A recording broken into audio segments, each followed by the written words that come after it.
Welcome to the Roanoke Real Estate Podcast with your host and realtor, the Frazier Hughes Experience, and do not forget to Hughes it or lose it. Licensed realtor in the state of Virginia, broadcasting from the star city of Roanoke. I'm your host of the Roanoke Real Estate Podcast, the Frazier Hughes Experience, helping you sell and find your next home, plus giving you tips and interviewing people in our city that, make a difference in real estate. And this could be a home or could be commercial. And real estate right now is rocking. I'm excited to have on our guest today. And if you want to be a guest or showcase your business, no problem. You can message me on Facebook, the Frazier Hughes Experience, Frazier with a Z. Cell phone 540-314-5583. So our guest today, I'm very excited about because it has a lot to do with your home. Let's dial them up on the Hughes it or lose it real estate hotline. So I have on Carrie and James from Brown Hound Tree Service. How's your day going, folks? It's going really well. Really well. Good. Dealing with downed trees. Yeah. What causes a tree to go down besides wind? Excessive rain causes them to uproot, roots rot, they fall over. Yeah. Rain plus wind does it even faster. The reason I wanted to have you all on the Roanoke Real Estate Podcast is because, one, I like you. Two, you're welcome. And then two is that I think when it comes to selling a home or commercial property, trees have a lot to do with it. Recently I had a house that I had listed, and the client decided to take the tree down before listing the house because they felt like it could fall on the house. Do you run into that much? Really frequently. Yeah, tell me more. Like, what areas do you cover? Pretty much everything from Salem to Benton, Bedford. Yeah. Almost. We don't usually go as far as Rocky Mount, but could potentially go that far. We've gone to Boone's Mill, Hardy.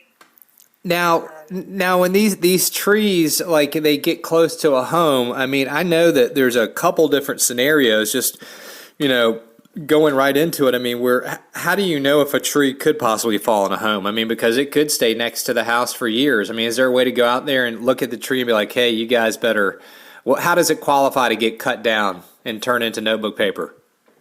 Usually it's the client's prerogative on. We can advise that some do look like they might be a threat. A lot of indicators. For one, if they're actually touching the roof, or the wind can potentially make them sweep the roof because that'll tear shingles off. Trees too close to the house create too much shade on the roof, which causes the roof to stay damp, which will eventually rot the roof out. Mushrooms growing on the wood indicate dead wood, which is weak wood, could potentially fall. There's a lot of things to look for. Yeah, that's interesting. I never thought about the shade on the house because you start thinking, hey, you got the shade on the house, then your home's a little bit cooler, but little do you realize your roof is damp. Right, and a little bit of shade on the roof is fine, but if it's excessive and the roof never gets to dry, even when it's been dry for days and days and days, and the roof's still damp, that creates problems. What I found interesting is my friend Jesse is a plumber, and if anybody's looking for a plumber, he's amazing. And he came to my house, and some baby wipes had gotten flushed down the toilet, and we got into the discussion of how roots from trees can take over your sewer line. Do you deal with that? Yeah, we do. Maple trees especially are really bad for that. Those roots from a maple can go way beyond the tree. Yeah, like where do they go? Fill up a whole front yard. Yeah, and then they'll take over the sewer pipes? Yeah, they seek out wherever it's the most moisture. And willow trees do that as well. Willow trees. So give me a scenario or a story about, walk me through where maybe that's happened and you all have had to deal with it. The ones that come to mind, I don't have a single scenario, but it's one I run into a lot, is that people are wanting a maple tree down because its roots have actually gotten under their driveway and pushed it up, or under a sidewalk, or even against the foundation of the house. Wow. And they're starting to actually push so hard that they're uprooting and damaging concrete. So when they do that damage, or maybe, to the sewer line, do you all call out someone else to help you? I mean, or do they say, hey, I want y'all to tear up the driveway too? Do you have to call backup? We don't usually do that part. We do work with people that do excavating that are excellent, that can come and deal with the after effects. We just get the tree out of the equation. We can grind the stump out, make sure the tree doesn't come back, make sure those roots don't keep growing. But if they actually have to be dug out from under stuff and repairs done, we have to send that off to somebody else after we. You mean, so when you cut a tree down, it's kind of like a chicken. You cut its head off, it's still alive for a little bit, running around? It depends. It can be. Most trees die when you cut them off. Yeah. But some of them will actually continue to try to live for a while. Some of them actually succeed. Maples are a good candidate for that. They'll start sprouting new growth right out of the stump. That's amazing. Wow. And you heard they were such pretty trees too. All right, so a couple things to look for here are trees that are close to the house, and then trees with roots that are getting into the foundation of the home, maybe clogging up the sewer line or underneath your driveway and pushing your driveway up. Correct. And why would someone, call you all besides those two reasons? What else do they call you for? Broken trees. In the realm of real estate, a lot of times it's just about curb appeal. Yeah. Because nature does a wonderful job of making trees beautiful, but sometimes people's perception of what is beautiful and nature's perception are not lined up. Right. Nature likes to make trees capable of accepting as much light as possible, so they get too thick. They end up looking like a great big cotton ball on a stem. Yeah. Where people actually want to see some of the trunk, and it's healthy for the tree too to kind of clean it out, let air blow through it, because then it doesn't look like a big sail for wind to push over. Gotcha. So, how long does it take for you to take down a big tree? That is an interesting question. It depends on how close it is to things, how all the variable factors that differ from tree to tree. If it's in a wide open space, we can take a big tree down in about 3 minutes. Just by dropping it, if it can just fall and right. But if it's next to a house and it's got electrical wires running through it and under it and a flower bed underneath it, a big tree can take days. And it depends, too, on, because of the location of the tree and the health of the tree, whether or not we can use a bucket truck to take it down or use somebody to climb it, and what other equipment can actually get in to help clean it up. We do have a mini skid that allows us to go through a gate and a fence and pick up large logs that can make cleaning it up relatively quick and easy. But sometimes it gets tricky if that tree is in the far back of a yard or right up next to a house and we can't necessarily get a bucket to it. It could take a little longer to take it down piece by piece with our climber. Yeah, so, when I think of a tree coming down, I think of, hey, maybe you're coming out just to take down one tree, but you could come out and take down 5 or 6, couldn't you? Oh, yeah. Yeah, and sometimes, client will have us out to take a tree down, and before we know it, we've added on several other trees that, we might have noticed that they were diseased or dead, or maybe just needed a few limbs out of another one. So while we're there, we can always do an extra assessment just to keep your property safe. Now, when you have a major storm in Roanoke, so you all could be kind of busy, and then a major storm rolls through, and then all of a sudden your phones blow up? Oh, yeah. It happens all the time. Yeah, let's discuss that. So who hires you? Just homeowners or anybody else? We get calls from homeowners. We get calls from business owners. We get calls from to come take down trees on communication lines, HOAs, realtors, all an assortment of people, municipalities. We've got a wide range of clientele. Any crazy stories? That would take I don't know if we have enough time to talk about the crazy stories. I'd love to hear one. Do you have any about any takedowns that were iffy or sketchy or? If you think of one in the next minute or two, let me know. But would you be able to cut down my Christmas tree if we wanted to hire you to do that? Anybody ever said? Oh, think about this. That actually makes me think of the story you're looking for. Just before Christmas last year, or year before last, we had a client needing us to come out and take down a spruce tree. And when we got out there to look at it, they were telling us the story of how the folks that owned the house before them had bought that tree as a Christmas tree with the root ball still on it. It was intended to be planted after Christmas. One of those small little take it home and plant it as a Christmas tree, a couple feet tall. So that tree was their Christmas tree that year, and then they planted it, and it grew, and it got way too big, and it was starting to die out. The top of it, however, was still in perfectly good shape. So we brought in a crane and removed the top of the tree very carefully, and that was our Christmas tree at the shop that year. Oh, that's fantastic. So it got to be a Christmas tree one more time. It kind of touches on our philosophy, too, of these trees, to some people, are very, very meaningful things that we've seen some people actually shed tears over having to have a tree removed because maybe their great-grandfather planted it or their kids had a swing in that tree or a tree house. And just like we did with this pine tree, we gave it an extra life to live, so to speak. So we actually have a sawmill, and these trees that come down, we can offer our clients the option to have live edge slabs milled, and we can connect them to local woodworkers to have something made from their tree, something to remember it by. Oh, that's cool. Yeah. So, do you ever find trees growing through parts of the house, or like through a deck, or like through fences, anything weird like that?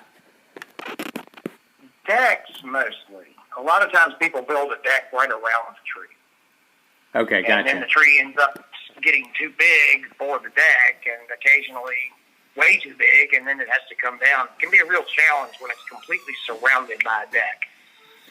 What about like insurance companies and laws? I'm sure you know this. Like, say I've got a tree that's on my neighbor's property and it falls on my house. How does that work? Does their insurance cover it? Do I have to pay for it? Actually, the way insurance law works, what lands on you belongs to you. If the tree were to split in 5 different directions and land on 5 different properties, it would be 5 separate claims. Gotcha. So if my neighbor's got a tree over here and it falls on my house and puts a hole in the roof, then I'm responsible for it. Yes, your homeowner's policy would cover that as far back as the property line. Interesting. Yeah. Like I say, as long as the homeowners covers it, I'm sure, I'm sure that can get kind of tricky. It definitely can be, and it can definitely cause a lot of sore feelings. I'm sure you run into some trees that have like put a hole in the bed, like they've fallen and the bedroom's got rain coming in it. I mean, is that awful? Yeah, we've definitely had that. We've had some really weird ones. Another crazy story. This actually happened to a colleague of ours. They had to take out a white pine tree that had fallen on a house, and when it fell, it shoved a branch as big around as a man's leg through the roof, through the ceiling, straight through a little girl's mattress. Missed the girl by 2 feet. Good grief! While she was sleeping? Yeah, while she was sleeping in the bed. Yeah, my client that had the tree taken down, it was a big tree. I don't even remember the name of it. Where they were really scared the tree was going to fall where the child slept at night. So anytime there was a storm, they were like, "Oh my gosh, is this going to fall?" But you all could come out there and see if the tree was healthy or not, too, right? Couldn't you? Yes and no. I will never tell a client that a tree is safe because if I leave there and the next night the wind blows a little extra hard and the ground's a little extra wet and that tree falls, it looks like I lied to them or didn't tell them or was unqualified to answer that question. Gotcha. What I usually tell a client that's concerned about a tree is, assuming that it looks healthy, I can tell them it appears to be healthy. But if the tree, or rather, if you're going to sleep better at night without it there, then that tree is a problem. Right. Yeah. That's a good answer. Because it's all about peace of mind. And if you trust a professional to tell you your life is safe, there's really no way to know, because all the factors are variable. Yeah. Then you're really trusting the opinion of somebody who doesn't have a good opinion on it. Yeah, let's talk about that. But oh, sorry, go ahead. yeah, I was going to say let's talk about that. I've got on James and Carrie of Brown Hound Tree Service here in Roanoke on the Roanoke Real Estate Podcast, and it seems like there's some folks out there that just will rent a truck when they have to do tree work. Like I can't explain it. It's kind of like they're not real tree people. I mean, how do you know if they're legit or not? That's a good question. Well, when we recommend to people, when you go and call around to get an estimate on your tree removal, ask that person for a certificate of insurance. You could even ask for a copy of their business license. And having those two items really it definitely sets us apart from those folks out there who are kind of fly by night, who maybe just have a chainsaw in their truck and a ladder. And yeah. Another thing to ask for, too, actually separately, is proof of workers' compensation insurance. Absolutely. Okay, because gotcha. a lot of guys do not carry that, and that is the best line of defense against somebody getting hurt on his property. Okay. Anything else you do besides trees? Well, running the sawmill and cutting the live edge board. Hey, and when you run that saw and you're cutting down the stump, do a lot of people want to keep the shavings for mulch? Occasionally. And if not, we remove it. But we also have a huge stockpile of it at the shop. Okay, gotcha. How do people find out more about you if they want to get their trees worked on? They can visit our website, which is www.brownhoundtreeservice.com. We also have a Facebook page, Brown Hound Tree Service, and we're also on Instagram. Awesome. So anytime you chop down a tree, you're taking a picture of it, maybe slow motion, or you could reverse it. If we think of it when there's enough time to snap a photo, yes. How did you get the name Brown Hound Tree Service? Is there a dog involved? Several, actually. We started our company when our son was just a week old, and it actually started out as a handyman service, and we were racking our brains over what to call this business, and we've got 5 dogs. So we thought, why don't we name it after one of our critters? So we decided on Brown Hound because despite the fact that our dogs are like the evolutionary chain of dogs, we've got this 5-pound Chihuahua up to this 60-pound German Shepherd. The one in the middle is this lanky little weird brown Jack Russell Terrier who is just the strangest creature you've ever met. So we decided to call it Brown Hound. We call our dogs the Hounds. Awesome. And it started out as Brown Hound Project Solutions, and when we decided that we really wanted to focus on trees and keeping people safe, we switched over to Brown Hound Tree Service. How long ago was that? Our son will be 6 in August, so we're almost 6 years old. Makes me think of Abraham Lincoln. Or was it George Washington that cut down the cherry tree? Yeah, it was him. Okay. George Washington. I think that was George Washington. Yeah, wrong president, right day. Okay, so before I let you go, how many trees do you think y'all have cut down in the past 6 years? Oh, boy. I wish I had that number. We do anywhere from 15 to 60, sometimes more in a week. 15 to 60 in a week? Yes. Yeah. That's unbelievable. So if you average that out at 40 a week, that's 160 a month, and you time that times 12. Wow, that's a lot of notebook paper. What do you do with all the trees when you're done with them? I mean, do you recycle them, or do they go anywhere special? Actually, every bit of it gets recycled. Oh, bigger pieces, the salvageable cool stuff, as the loft get taken to our mill. The firewoodable stuff gets left for firewood, and everything else gets turned into mulch. Oh, that's awesome. I'm glad something good happens to it instead of just throwing it in the Roanoke River. Absolutely. Guess you can make a couple canoes. Dugout, yes. Hey, well, I want to thank you for joining us today, Carrie and James from Brown Hound Tree Service here on the Roanoke Real Estate Podcast. You all are awesome. Thank you very much, and we appreciate you.